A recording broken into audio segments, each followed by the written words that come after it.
In Euphoria, we follow the sad, gritty, and extreme reality of a group of high school students and how they explore topics ranging from drugs and addiction, mental health, and self-discovery. There's a lot of criticism about the show's romanticization of drugs and addiction, but there's also a lot of praise for it being an accurate representation of modern-day teenage life. A story like this is built around its characters, and as I dive deeper into the themes, characters, and their motives, I can give you my interpretation of the story being told. The main story follows a 17-year-old addict named Rue, who comes home from rehab at the end of summer vacation. Rue has a history of mental disorders, including anxiety and ADHD. Her addiction began while her father was dying of cancer, and she started slipping herself some of his medication. After he died, Rue's mental health continued to deteriorate, and she dove deeper into drugs as an escape. The entire show is told from Rue's point of view, but she also admits to being an unreliable narrator, leaving the audience wondering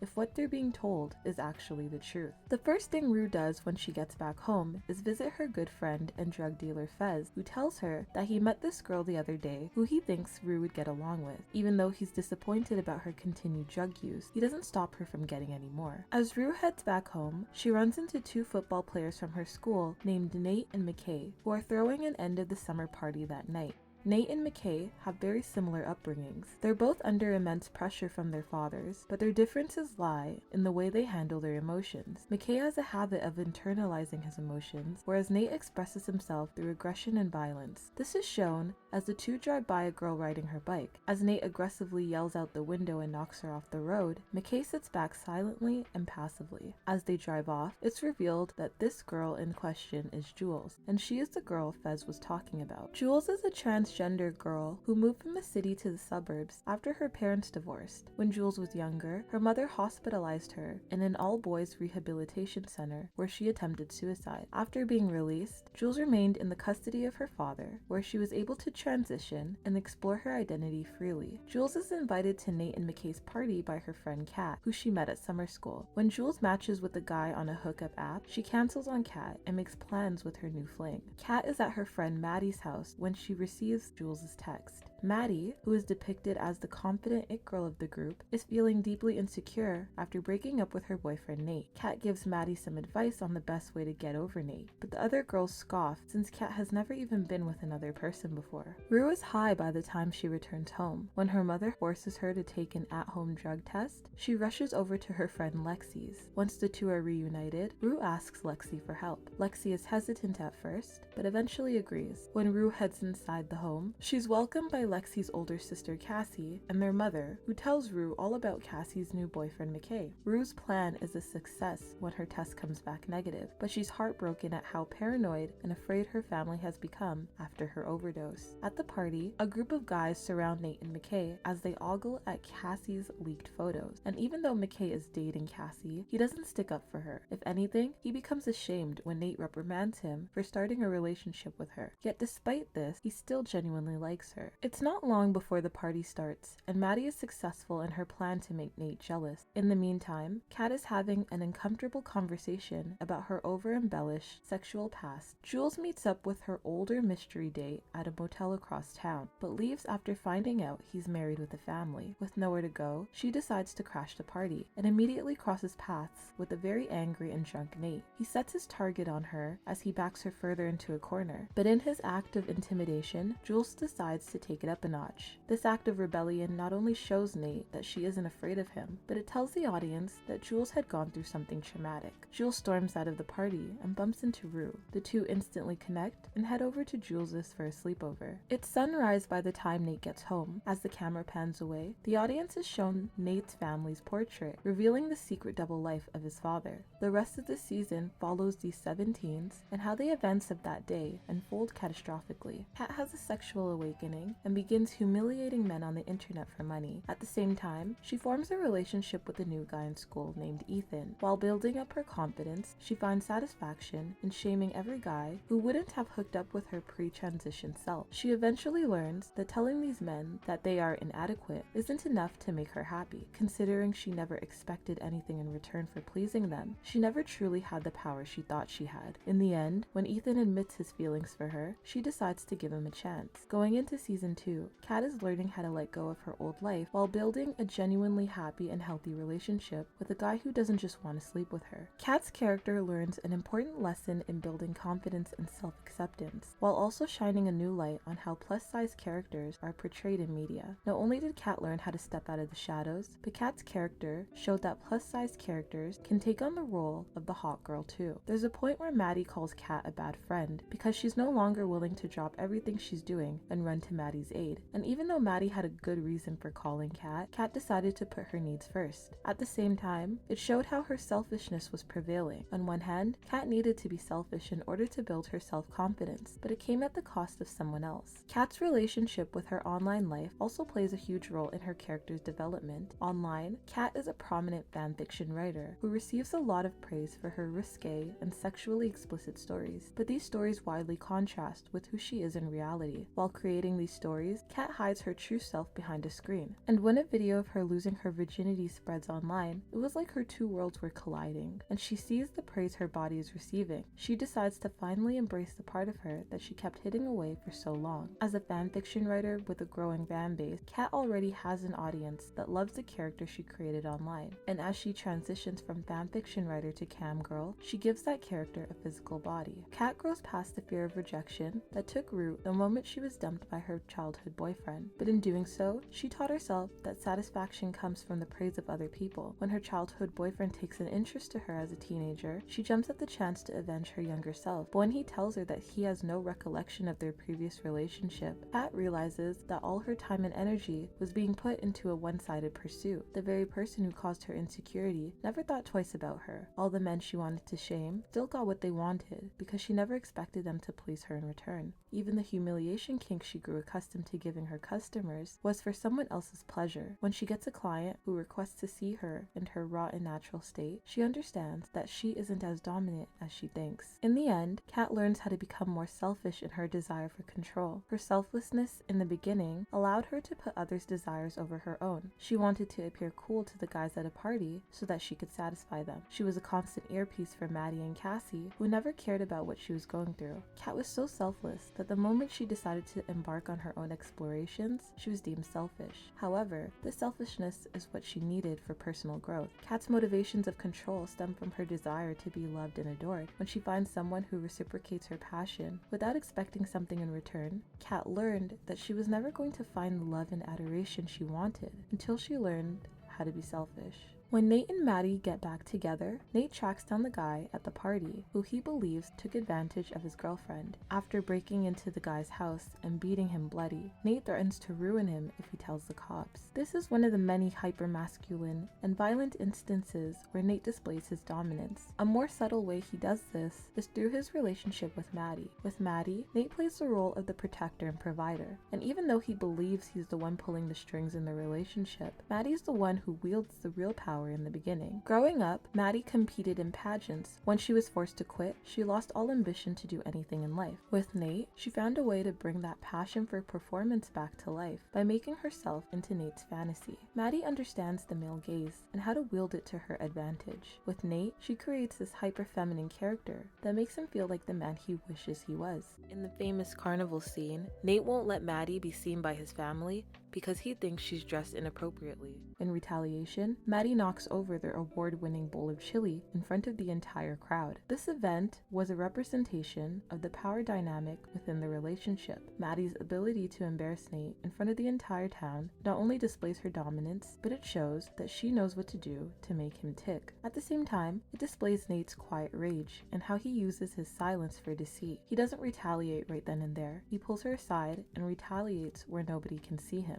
Just like many narcissists, Nate only cares about the way he's perceived. He doesn't care that Maddie disrespected his family. He cares that everyone witnessed his girlfriend's dominance over him in the relationship. Power struggle continues even after Nate puts his hands on her. She always knew that Nate was capable of physically overpowering her, but she believed that stroking his ego would be enough to keep the power in her hands. When he chokes her, the power dynamic shifts and places the power in Nate's hands. Nate's desire to appear dominant goes a lot deeper once the audience learns his backstory. When Nate was a child, found his dad's secret stash of homemade videos depicting his secret double life. Not only was Nate exposed to pornography at a young age, but the aggression he saw in these videos ignited the rage brewing inside of him. Although Nate tries to release his aggression playing football, it's not enough to expel the darkness bubbling to the surface. To make matters more complicated, when he falls for Jules, Nate becomes even more confused than he already is. Jules is a trans woman, but because of toxic masculinity and ignorance, Nate's straightness is being called into question. Yes, he's on a gay dating app, but he only ever speaks to Jules, leading some to believe that he may have only downloaded the app to confront her about her relationship with his father. But since they began speaking before this revelation was confirmed, that question is still up in the air. Although Maddie and Nate's relationship may be rooted in the typical jock cheerleader trope, their characters are shown to be more complex. When Maddie confronts Nate about the explicit male photos found on his phone, not only does she accept and comfort him, but she's the only one who remains by his side. By telling Nate that sexuality is a spectrum, it brings a different perspective to the it girl. Her deep sensitivity, along with her glamorous and stylish aesthetic, do a great job at distracting the audience of her less pleasing qualities. Her character has a habit of being impulsive, and with the help of her pretty privilege, she rarely faces any consequences. When she lies about blacking out at the party, she does it so that she doesn't warp Nate's perception of her, but in protecting her image, she also ruins the life of another person. Just like many abusive relationships, Maddie became desperate for Nate's affection. Even though he put his hands on her, she quickly defends his actions. When bruises are found around her neck, Maddie jumps at the chance to deny any allegations that Nate had anything to do with it. But when students come forward about what they saw at the carnival, her parents press charges and place a restraining order on Nate. To get out of the situation, Nate manipulates Maddie into clearing his name. For the second time in the series, Nate's perception of Maddie takes center stage when she falsely accuses someone else as her abuser. And once again, the roles switch. Maddie becomes the protector, while Nate takes on the role as the one who needs protecting. As they become engrossed in this story of forbidden love, Maddie's motivations become more clear. Although her character has been shown to crave attention, what she really craves is passion. Growing up, she watched her parents become distant with each other, causing her to crave a relationship that grew in passion instead of tolerance. For Maddie, she'd rather endure the pain of passion than be with someone who felt nothing. It isn't until the end of the season where Maddie puts herself first by ending her relationship with Nate. Her character has grown beyond her need for passion and understands that Nate brings out the worst in her. As the two part ways heading into season 2, the audience is left wondering if their journeys ahead will lead to self-reflection or a hunger for the same romantically toxic chaos. The relationship between Nate and Jules is what causes the major turn of events this season. When it comes to Nate's relationship with Jules, the audience sees how they bonded over their struggles with identity. While playing the role of the mysterious Tyler behind a screen, Nate allows himself to be vulnerable.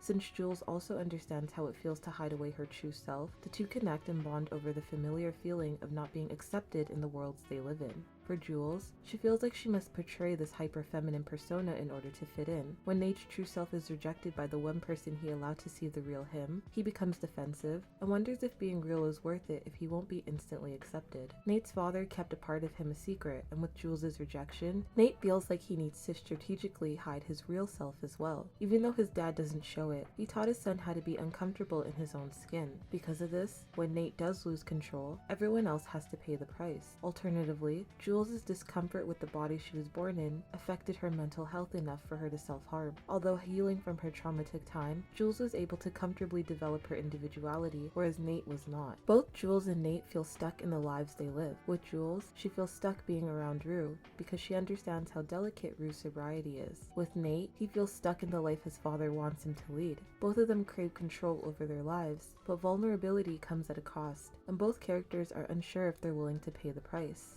For Rue and Jules, the audience sees their relationship blossom into a tragically heartbreaking romance. Even though the audience understands that they aren't going to end up together, we can't help but root for them. The relationship becomes more toxic. Rue's struggle with drugs progress throughout the season and shine a light on how addiction can impact relationships. Her family is constantly walking on eggshells around her. Her mother wants to be sensitive and trust that she's clean, but fears that if she's too forgiving, she may lose even more control of her daughter than she already has. The danger lies lies in Rue's ability to notice the internal struggles that her loved ones face. Because of this, Rue has created methods to manipulate the people around her. With her mother, Rue tricks her into believing that she's doing better than she seems. Aside from faking attendance for her rehabilitation meetings, Rue goes to even more extremes when she gets urine from her friend Lexi to trick the at-home drug tests her mother makes her take. Rue struggles with how her addiction has impacted her little sister Gia and continuously tries to make sure that she doesn't go down the same path. When Gia is around, Rue will at least try to disguise her drug use by wearing shades to hide her red eyes or rushing to get her out of situations that may encourage her to do drugs. Since Gia was the one who found Rue's body when she overdosed, then maybe, in a way, Rue feels responsible for her sister's well-being. Rue, more than anyone,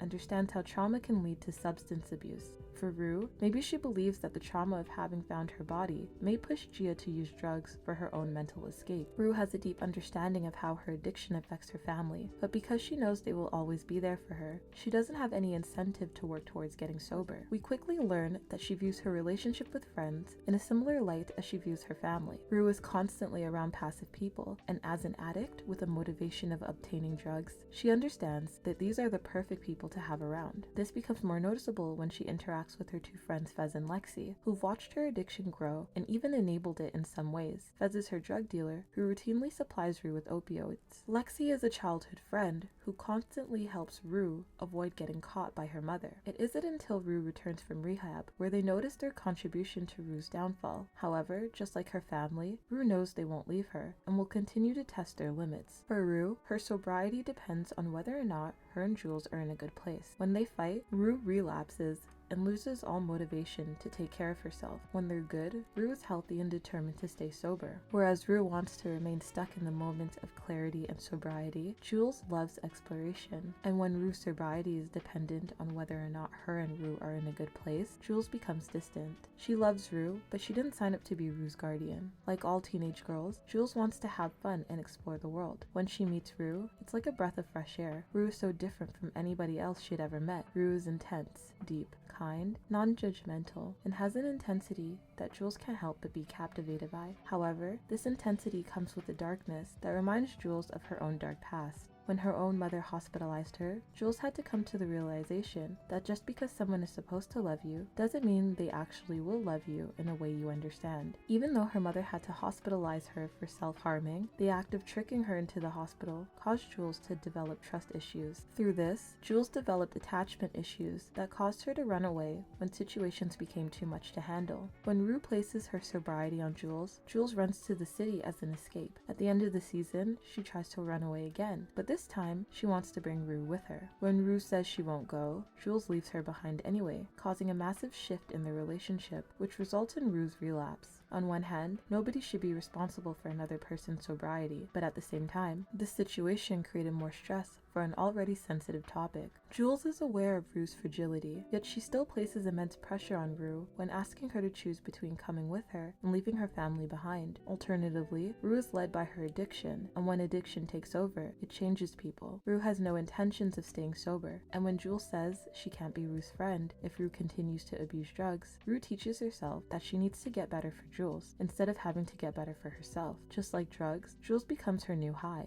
When Jules doesn't respond to Rue because she wants some time to herself, Rue goes into a mental withdrawal in Jules' absence. Just like their Halloween costumes, Rue and Jules' relationship can be compared to Romeo and Juliet. Both characters understand how it feels to have expectations placed on them. With Rue, she's expected to remain sober, while Jules is expected to be this ultra-feminine person. When Jules gets on the train with the plan to leave her old life behind, it holds a similar message to the ending of Romeo and Juliet. The loss Romeo faces when he believes Juliet to be dead is similar to the loss Rue feels when she watches the love of her life leave her behind. Rue's relapse can also be seen in the same vein as Romeo's death. When Romeo ends his life over the loss of Juliet, it's because he cannot handle life without his one true love. Similarly, with Rue, she decides that a life without Jules is a life that isn't worth living. And in that moment of relapse, Rue makes a conscious decision to kill her sober self. Cassie and Mckay are the perfect representation of a relationship between two people who are complete opposites. Mckay is hyper-focused on obtaining his dream as an NFL player. Because of this, he has been trained to suppress his emotions from a young age and use that pent-up aggression on the field. Alternatively, Cassie wears her heart on her sleeve and constantly puts the needs of other men before her own. Despite Cassie's provocative reputation, Mckay develops genuine feelings for her. Although he cares about the way he's perceived by the people around him, he understands that Cassie is the only person who makes him feel good about himself. At times, he struggles with differentiating between the real Cassie and the stereotype curated by society's perception of her. When he tries talking to her about the issues in his life and her instinct is to solve the situation with physical intimacy, Mckay becomes disappointed. Perhaps he believed that Cassie's sensitivity would grant him an outlet for his pent-up emotions. Although this may have seemed insensitive, Cassie only believes in this remedy because it's all she knows. When her father left his family behind, a part of her believed that it was her fault. To make matters worse, he would periodically keep in contact. His ability to dip in and out of her life whenever he needed something taught Cassie that if she always said yes, then maybe the person she loved would keep coming back. Mckay's inability to display emotions is similar to the way Cassie's father treated her. At times, he would be affectionate and offer her the attention she craved, but when it came down to showing his true emotions, he could never fully commit. Although it's unintentional, Mckay's inability to show emotions is still manipulative since he never planned on committing to her. When he's assaulted right in front of her, neither of them know what to do. Cassie can't resort to intimacy as she usually would, and Mckay is unable to process the wide array of emotions that arise from his assault. Since he's kept his emotions bottled up for so long, it became instinctual for him to dismiss his own feelings. When he tries to move on like nothing happened, he forces his trauma onto Cassie, and even though everything is consensual, she's clearly uncomfortable.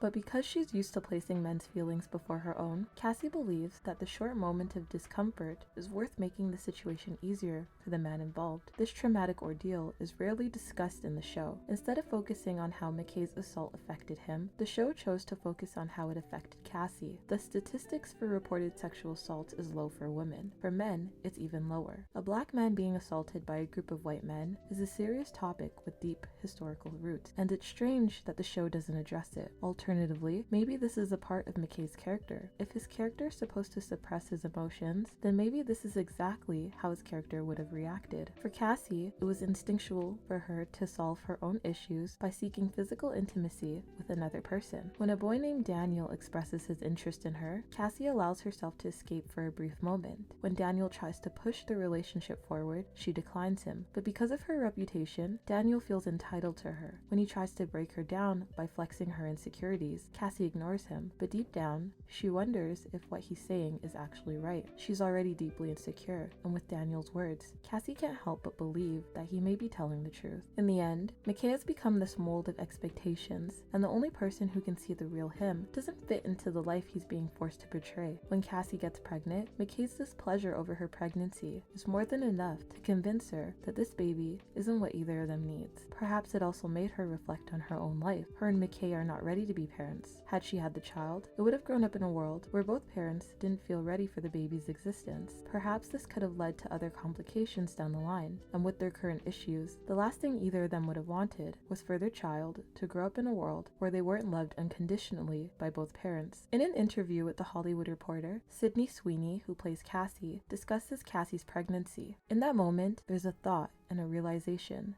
that maybe she could never be alone, but being pregnant and having a child, she'd always have somebody, and maybe that's her path. And that's what she's supposed to do. This further shows how Cassie and Mckay's emotional differences are what truly made them drift apart. On one hand, Mckay is a realist who understands the complications of becoming a teen parent. Not only is he not mature enough to become a parent, but he isn't selfless enough to give himself emotionally to another person. Mckay still has goals and dreams, and having a child this early on in life would make him feel like everything he worked so hard to accomplish had all been for nothing. On the other hand, Cassie is an idealist who who dreams of a world where everything will turn out for the better. The topic of teenage pregnancy forces the audience to see past the rose-colored glasses and look at the situation from a different view. The most difficult choice to make is often between what a person wants and what a person needs, and sometimes the best option is at the expense of one's happiness. In the end, Euphoria is a brilliantly sad story told in a beautiful way. Everything from the wardrobe to the makeup represents the characters being portrayed. The glamorous aesthetic